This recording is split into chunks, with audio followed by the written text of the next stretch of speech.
Hi, Chris. I'm a 20-year-old in a small town, and I'm wondering how should I negotiate a pay plan with my local dealer? I was thinking of starting off between hourly and commission, then going to full commission down the line. So I'm more motivated to work hard. I'm ready to jump in and be the best advisor I can be. What kind of mentality should I have in a dealership where some of the advisors and techs are 20 to 30 years older than me? It's a small town of about 10,000. We're an hour outside of Kansas City, and the dealer sells Chevy and Buicks. Thanks. Do you know when people say they pick their nose a lot? I haven't heard that. Joke. No? Semi-funny joke. What do you think about that? Well, I think the first thing that I would say is if I'm the 20-year-old and everyone's 20 to 30 years older, I'd embrace the advantage that you have. Youth. Speed. Love it. You can run circles around everybody. They won't know. Trust me, they'll take a long lunch. So take lunch at a different time than they do. Get there earlier. They'll be too lazy to write the night drops. I used to go in on Sundays and write the night drops. Yeah. The great thing is that nobody even will notice or care because they're just so set in their ways. You can run the circles around them and they're none the wiser. They don't even notice. I'm not quite sure about your experience, but if I was going to be a service advisor, I would want the pay plan with more commission than a base. I would take the highest commission I could get and less of a base. Now, if you haven't written service before or you're really unsure, you might want to negotiate the base, but I want the commission. And then there's a difference. Some service departments are going to pay you on sales, some are going to pay on gross, and you kind of need to understand that. But at the end of the day, most service departments in a dealership want their service advisor compensation to be under 8% of the gross. Mm-hmm.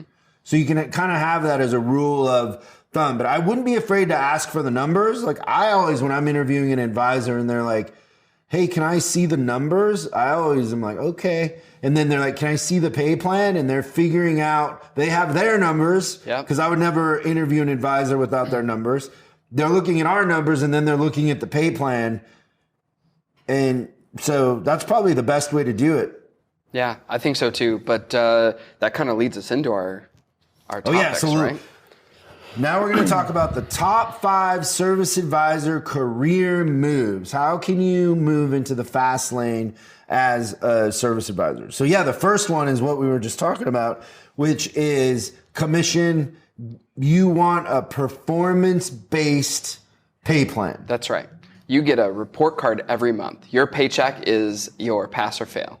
And I think that if you're going to be a top advisor, one thing they have to be able to do is honestly assess yourself and how you've done. And if you've done a really good job and you have a great paycheck at the end of the month, it means that you've done great. And if you have a pretty crappy paycheck at the end of the month, what does that mean? That you've done crappy. And I think that that's the thing is when it's performance based, you're not using excuses of salary or anything like that. What you're saying is that my results are dictated in my pay. And I think that that's the thing that I'll see consistent with most advisors is that they want that. They want the reward. They want all the glory for the perfect job and they'll take the lumps if they didn't because they know they'll learn from it. And that's one of the fast track lanes. Yeah. And so then understand that the dealership, your manager look at you as a percentage of the performance. So if your performance is up or the department's performance is up, your pay is going to be up, but it's relative to the increase. So you're never really expendable because you're producing what you're getting paid plus, right? You're paying for yourself. Back to, 8% or less usually would go to the advisors of the gross. Number 2 is quality, not quantity. That was one of yours. I thought that was good. Quantity over quality. It's amazing when we'll do this exercise with service advisors, how to maximize your pay plan. Most advisors can make more money, have better quality of life, collect more customers, make friends and collect more customers by writing less. Yep. Consistently, we see that. And so whether you're a service advisor or a manager, shop owner, whatever, the magic number for advisors is 12. And sometimes in Highline, we'll have them write 8. Like, just imagine the customer experience if an advisor is only writing 8 customers a day. How they can over-communicate, over-deliver. I mean, that's what customers expect. Yeah, and it's certainly what they deserve too. And I think that that's a big thing. I was just in a store last week, and we were talking about, petting the dog, and then like what the next level is, and elevating that. And I think that when you've got 8 ROs a day and you've got an 11-hour day, like, you do the math, you can spend over an hour per person. You know that not every RO is going to take an hour of your time. So on the really, really challenging ones where the customers aren't used to getting all the information, you can over-communicate with them. And hey, if you have a little extra spare time, make some TikTok videos and send us the links. I love it.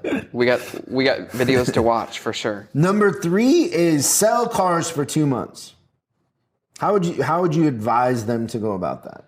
I think that the thing that I would want to work with that is I would want to do it fairly early in my advisor career. And I came from the sales side into service. And I think that one of the things that I will tell you is that the first thing that I understood is that being a service advisor wasn't a sales job.